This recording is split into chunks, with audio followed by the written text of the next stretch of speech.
आज का हमारा टॉपिक है मैनिपुलेशन, कंट्रोल और रैंडमाइजेशन। तो पहले हम मैनिपुलेशन को समझते हैं। Manipulation refers to conscious control of independent variable by the researcher through treatment और intervention to observe its effect on dependent variable.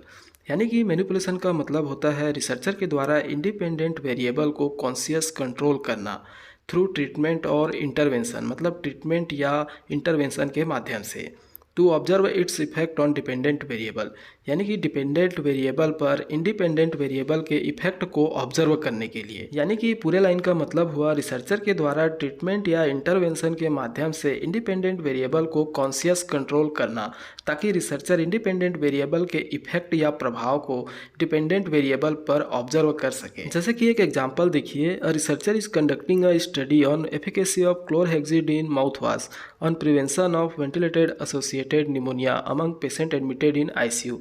यानी कि जो पेशेंट आईसीयू में एडमिट हैं और जिसे वेंटिलेटर लगा हुआ है, तो उस वेंटिलेटर लगे हुए पेशेंट को वेंटिलेटेड एसोसिएटेड निमोनिया होने का रिस्क रहता है। मतलब वेंटिलेटर लगे होने के कारण निमोनिया होने का रिस्क रहता है। तो रिसर्चर इसी वेंटिलेटेड एसोसिएटेड निमोनिया को प्रिवेंट या रोकने के लिए क्लोरहेक्सिडिन माउथ वॉश का एफिकेसी या इफेक्टिवनेस को स्टडी करना चाहते हैं। मतलब क्लोरहेक्सिडिन माउथ वॉश से पेशेंट का माउथ वॉश करने पर वेंटिलेटेड एसोसिएटेड निमोनिया कितना प्रिवेंट होता है या रुकता है। तो इस एग्जाम्पल में देखिए, chlorhexidine mouth wash independent variable है, जबकि ventilated associated pneumonia dependent variable है। तो इंडिपेंडेंट वेरिएबल यानी कि क्लोरहेक्सिडिन माउथ वॉश पर रिसर्चर कॉन्शियस कंट्रोल करेंगे या इसे मैनिपुलेट करेंगे। जैसे कि मान लो 20 पेशेंट आईसीयू में एडमिट हैं और सबको वेंटिलेटर लगा हुआ है, तो आधे पेशेंट मतलब 10 पेशेंट को क्लोरहेक्सिडिन माउथ वॉश से माउथ वॉश कराया जाएगा, जबकि 10 पेशेंट को माउथ वॉश नहीं कराया जाएगा। मतलब यहाँ रिसर्चर इंडिपेंडेंट वेरिएबल को मैनिपुलेट कर रहे हैं। मैनिपुलेशन का हिंदी में मतलब होता है हेर फेर करना। तो ये जो प्रोसेस है इसे हम मैनिपुलेशन कहते हैं। मतलब इंडिपेंडेंट वेरिएबल को कॉन्शियस कंट्रोल किया जाता है। इंडिपेंडेंट वेरिएबल को ही ट्रीटमेंट या इंटरवेंशन भी कह सकते हैं। जैसा कि क्लोरहेक्सिडिन माउथ वॉश एक इंटरवेंशन है वेंटिलेटेड एसोसिएटेड निमोनिया को रोकने का, इसलिए डेफिनेशन में लिखा है conscious control of independent variable through treatment और इंटरवेंशन। यानी कि ट्रीटमेंट या इंटरवेंशन के माध्यम से इंडिपेंडेंट वेरिएबल को कॉन्शियस कंट्रोल करना। मैनिपुलेशन इसलिए किया जाता है ताकि इंडिपेंडेंट वेरिएबल यानी कि क्लोरहेक्सिडिन माउथ वॉश का इफेक्ट को डिपेंडेंट वेरिएबल यानी कि वेंटिलेटेड एसोसिएटेड निमोनिया पर देख सकें। एक और एग्जांपल देखिए, gentle massage is effective as a pain relief measure for elderly nursing home resident. तो यहाँ भी जेंटल मसाज या ट्रीटमेंट जो है इंडिपेंडेंट वेरिएबल है, जबकि पेन लेवल या पेन रिलीफ डिपेंडेंट वेरिएबल है।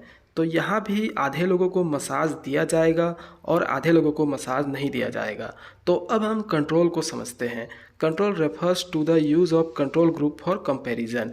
यानी कि कंट्रोल का मतलब होता है कंपैरिजन या कंपेयर करने के लिए कंट्रोल ग्रुप का यूज़ करना। इसके एग्जांपल को समझने से पहले आप थोड़ा बेसिक कंसेप्ट को समझ लीजिए। जब भी हम किसी चीज़ पर एक्सपेरिमेंट या एक्सपेरिमेंटल रिसर्च करते हैं, तो हम सैंपल को दो ग्रुप में डिवाइड करते हैं या बांटते हैं। पहला एक्सपेरिमेंटल ग्रुप, जिसमें लोगों को ट्रीटमेंट दिया जाता है। दूसरा कंट्रोल ग्रुप, जिसमें लोगों को ट्रीटमेंट नहीं दिया जाता है। जैसा कि मैंने अभी आपको मैनिपुलेशन में बताया, क्लोरहेक्सिडिन माउथ वॉश आधे लोगों को मतलब 10 लोगों को कराया गया था। तो जिन लोगों को क्लोरहेक्सिडिन माउथ वॉश से माउथ वॉश कराया गया था वो एक्सपेरिमेंटल ग्रुप में रहेंगे, क्योंकि इन लोगों को ट्रीटमेंट दिया गया है। जबकि जिन लोगों को क्लोरहेक्सिडिन माउथ वॉश से माउथ वॉश नहीं कराया गया है उन लोगों को कंट्रोल ग्रुप में रखेंगे। जैसे कि आधे लोगों को मतलब 10 लोगों को क्लोरहेक्सिडिन माउथ वॉश से माउथ वॉश नहीं कराया गया था। तो इस तरह लास्ट में एक्सपेरिमेंटल ग्रुप और कंट्रोल ग्रुप में कंपेयर किया जाता है, ताकि हमें ये पता चल सके कि chlorhexidine mouth wash ventilated associated pneumonia को कितने अच्छे से रोक पाता है। तो कंट्रोल का मतलब होता है कंपेयर करने के लिए कंट्रोल ग्रुप का यूज़ करना। तो कंट्रोल ग्रुप कई तरह के हो सकते हैं। जैसे कि पहला निगेटिव कंट्रोल, मतलब इसमें कंट्रोल ग्रुप को कोई भी ट्रीटमेंट या प्लेसेबो नहीं दिया जाता है। दूसरा क्लियर कंट्रोल, इसमें कंट्रोल ग्रुप को ट्रीटमेंट तो नहीं दिया जाता है लेकिन प्लेसेबो दिया जाता है। प्लेसेबो मेडिसिन जैसा दिखता है लेकिन ये मेडिसिन नहीं होता है, कोई चॉकलेट हो सकता है या फिर और कुछ। प्लेसेबो एक सब्सटेंस है या चॉकलेट है जो सेम मेडिसिन जैसा ही दिखता है, लेकिन इसमें फार्मालॉजिकल और थेरापेटिक प्रॉपर्टी नहीं होता है। जैसे कि एक्सपेरिमेंटल ग्रुप को क्लोरहेक्सिडिन माउथ वाश से माउथ वाश करा सकते हैं, जबकि कंट्रोल ग्रुप को केवल उसी के जैसे दिखने वाले वाटर से माउथ वॉश कराया जाएगा, जिसमें कोई भी फार्मालॉजिकल और थेरापेटिक इफेक्ट नहीं होगा। तीसरा है पॉजिटिव कंट्रोल। इसमें कंट्रोल ग्रुप को पहले से अवेलेबल ट्रेडिशनल ट्रीटमेंट को दिया जाता है, जबकि एक्सपेरिमेंटल ग्रुप को एडवांस ट्रीटमेंट को दिया जाता है। जैसे कि अगर एक्सपेरिमेंटल ग्रुप को क्लोरहेक्सिडिन माउथ वॉश से माउथ वॉश कराया जा रहा है, तो कंट्रोल ग्रुप को पहले से ट्रेडिशनल मेथड जैसे कि नमक पानी से माउथ वॉश कराया जा सकता है। इसी तरह और भी कई तरह से कंट्रोल ग्रुप को यूज़ किया जाता है। जैसे कि एक्सपेरिमेंटल ग्रुप को किसी मेडिसिन का हाई डोज दिया जा सकता है, तो वहीं कंट्रोल ग्रुप को उसी मेडिसिन का लो डोज दिया जा सकता है। इसी तरह पिन साइट इन्फेक्शन को रोकने के लिए 2 ट्रीटमेंट पहले से अवेलेबल हैं। पहला पोविडीन आयोडीन, दूसरा हाइड्रोजन पेरोक्साइड। तो इन दोनों में से कौन सा ज़्यादा अच्छा है, ये पता करने के लिए एक्सपेरिमेंटल ग्रुप में पिन साइट को पोविडीन आयोडीन से क्लीन कर सकते हैं। इसी तरह से कंट्रोल ग्रुप में पिन साइट को हाइड्रोजन पेरोक्साइड से क्लीन कर सकते हैं। और दोनों ग्रुप को कंपेयर करके हम ये पता कर सकते हैं कि कौन सा सॉल्यूशन पिन साइट को क्लीन करने के लिए अच्छा है। इसी तरह से एक्सपेरिमेंटल ग्रुप को तुरंत ट्रीटमेंट दे सकते हैं, जबकि कंट्रोल ग्रुप को थोड़ा वेट करा के लेट में ट्रीटमेंट दे सकते हैं। तो कंट्रोल ग्रुप इस बात पर डिपेंड करता है कि रिसर्चर किस तरह का रिसर्च कर रहे हैं। तो अब हम रेंडमाइजेशन का मतलब समझते हैं। तो रेंडमाइजेशन का मतलब को समझने से पहले हम रैंडम का मतलब समझ लेते हैं। रैंडम का मतलब होता है किसी चीज़ को अनियमित रूप से चुनना। जैसे कि मान लो किसी डब्बे में बहुत से आम रखे हुए हैं, अगर आप उसमें से किसी एक आम को उठाते हैं तो ये रैंडम सिलेक्शन है। मतलब सभी आम में से आप किसी को भी उठा सकते थे, यानी कि हर आम को बराबर चांस है कि आप किसी को भी उठा सकते थे। तो अब हम रेंडमाइजेशन का मतलब समझते हैं।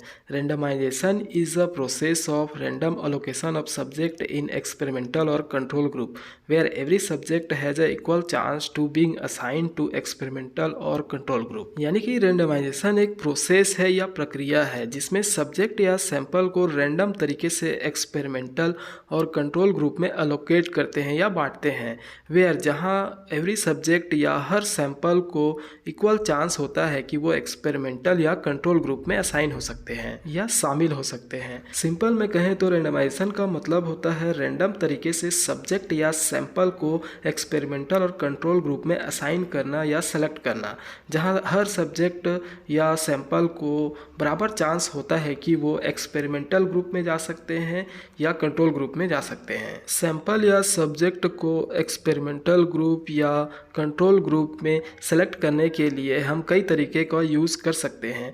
जैसे कि पहला है सिक्का को अगर हम उछालते हैं, कॉइन को अगर हम उछालते हैं, तो अगर उसमें हेड आता है तो व्यक्ति को एक्सपेरिमेंटल ग्रुप में डालेंगे, और अगर टेल आता है तो व्यक्ति को कंट्रोल ग्रुप में डालेंगे। इसी तरह से ताश के पत्ते से भी सब्जेक्ट को रैंडम तरीके से सिलेक्ट कर सकते हैं। अगर हम ताश को सफल करते हैं, उसके बाद सब्जेक्ट को बोलते हैं कि एक पत्ता या कार्ड निकालो, तो अगर इवन नंबर या सम संख्या आता है जैसे कि 2, 4, 6, 8 एक्सेट्रा, तो उस सब्जेक्ट को एक्सपेरिमेंटल ग्रुप में रखेंगे। जबकि अगर ओड नंबर या विषम संख्या आता है जैसे कि 1, 3, 5 एक्सेट्रा, तो सब्जेक्ट को कंट्रोल ग्रुप में रखेंगे। इसी तरह से लूडो में जो डाइस होता है उससे भी हम रैंडम सिलेक्शन कर सकते हैं।